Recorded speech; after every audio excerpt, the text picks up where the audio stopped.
Bonsoir, nouvelle session de lecture. Chapitre numéro 6, Errance. Errance du livre L'éclair qui effaçait tout. Les conquérants de l'impossible par Philippe Ebli.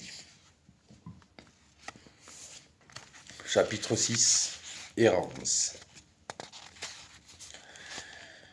En ouvrant les yeux, le lendemain, Serge aperçut d'abord un morceau de plafond, dans une lumière grise et froide. Et il ne comprit pas tout de suite où il était, puis il tourna la tête et tout lui revint à l'esprit.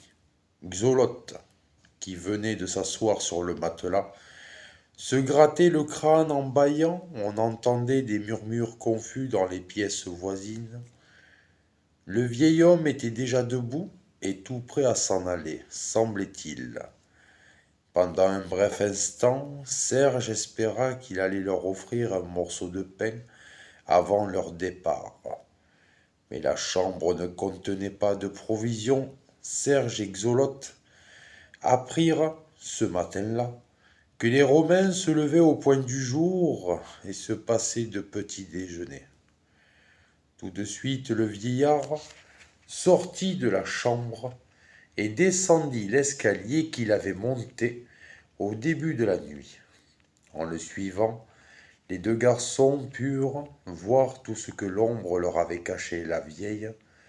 L'insula, avec ses murs lépreux, était encore plus peuplée que les fantômes de la nuit ne l'avaient laissé croire. C'était un vrai fourmillement d'hommes et de femmes, et surtout une incroyable quantité d'enfants de tous les âges, qui les observaient avec une curiosité manifeste, sans jamais les quitter des yeux. Pourquoi ils nous regardent ainsi tous ces gosses se demanda Serge. Qu'est-ce qui se passe? On dirait qu'ils soupçonnent quelque chose. Mais il ne peut pas le temps d'éclaircir ce mystère. Dès qu'ils furent dans la rue, leur hôte se tourna vers eux. Où allez-vous maintenant? Chercher du travail, répondit Serge. Et où en trouve-t-on? Le vieil homme haussa les épaules. Du travail, tu en trouveras partout. Voilà qui était tout à fait rassurant. Alors nous irons vers le centre. Le vieillard indiqua une rue qui conduisait vers le sud, et les deux garçons s'y engagèrent. La faim leur tenaillait l'estomac. Durement, ils avaient hâte de gagner un peu d'argent pour pouvoir enfin manger. Serge choisit de marcher au hasard dans les rues en regardant autour de lui pour chercher une idée. Il n'était pas facile de trouver du travail dans une ville dont on ne se connaissait rien. On va essayer n'importe quoi. XO, si ça ne va pas, tant pis, on changera plus tard. D'accord. S'approchant d'une maison en construction, il chercha parmi les maçons celui qui semblait commander aux autres. Aussitôt il aborda et demanda s'il y avait du travail pour eux. Au premier mot, l'homme parut stupéfait. « Que dis-tu, garçon ?» Son attitude montrait clairement qu'il n'avait jamais entendu parler aussi mal. « D'où viens-tu ?»« De Gaulle. » L'homme ébaucha un geste qui signifiait à peu près « Alors je comprends tout. » Est-ce que veux-tu travailler comme maçon? Oui. L'homme sourit avec indulgence et un peu de mépris. Tu es trop jeune, garçon, et pas assez robuste, ton ami aussi. Reviens dans 2 ans. J'aurai sûrement du travail pour toi. Serge ne s'attendait pas à réussir du premier coup. Il n'insista pas et essaya encore à d'autres endroits, car on construisait beaucoup à Rome. Mais il reçut chaque fois la même réponse. Puis Xolotte lui montra un coiffeur qui rasait un client devant sa boutique. Regarda, chuchota-t-il, Il y a un gars plus jeune qui travaille pour nous avec lui. Serge sentit l'espoir renaître en lui et s'approcha de l'homme. Tu es fou, garçon.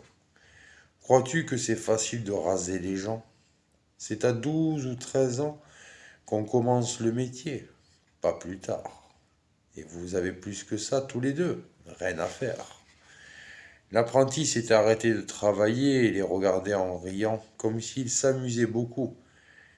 Évidemment, pensa Serge, celui-là il s'en fout. Il mange à sa faim, et il a un toit pour dormir.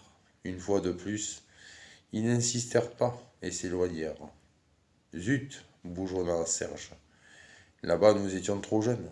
Ici, nous sommes trop vieux. Quelle poisse! Ils continuèrent à marcher, ignorant courageusement les crampes d'estomac qui les torturaient. Tu sais où on en est? Demanda soudain Xolotte. Non, Ixo. Depuis le temps où on trotte, on devrait avoir rejoint le Tibre. Mais je n'arrive pas toujours à marcher vers le nord. Finalement, je ne sais pas où nous sommes. Serge réfléchit quelques secondes, puis il ajouta la plupart des grands monuments datant de l'Empire. Nous en avons déjà croisé quelques-uns, mais comment me rappeler l'époque de leur construction? Il regarda autour de lui d'un air perplexe. Je voudrais quand même savoir si on est sous la République ou sous l'Empire, murmura-t-il. Dans son village de la Sierra Madre, Xolotte n'avait jamais appris l'histoire romaine. C'est à de l'importance, demanda-t-il. Oui. Ça vaudrait mieux pour nous de ne pas tomber n'importe quand sous l'Empire. Il y a eu du mal d'empereur fou, vraiment fou. Oui, vraiment fou. D'abord Caligula et Néron, je ne préfère pas te raconter. Ils reprirent leur marche et brusquement au coin d'une rue, Serge s'arrêta, regarde Ixo, là devant nous. Il montrait une colonne assez haute, dont on apercevait le sommet entre deux bâtiments, et ce sommet portait un grand aigle de bronze. Qu'est-ce que c'est? S'enquit Xolotte. Ça doit être la colonne de Trajan. Si c'est bien ce que je crois, viens. D'un pas rapide, il se rapprocha de la colonne et finit par s'arrêter, cloué par l'émotion, à l'entrée d'une magnifique esplanade, entourée de boutiques et de grands monuments. Regarde ici, c'est le forum de Trajan. C'est fantastique. Quand on ne voit que les ruines, on ne sait pas combien c'était beau. Au centre de l'esplanade, on apercevait une grande statue équestre en bronze doré. C'est Trajan, murmura Serge. Et voilà. Donc c'était le chapitre numéro 6, Errance. L'éclair qui effaçait tout. Les conquérants de l'impossible par Philippe Émery. Allez, passe une bonne soirée. Salut tout le monde.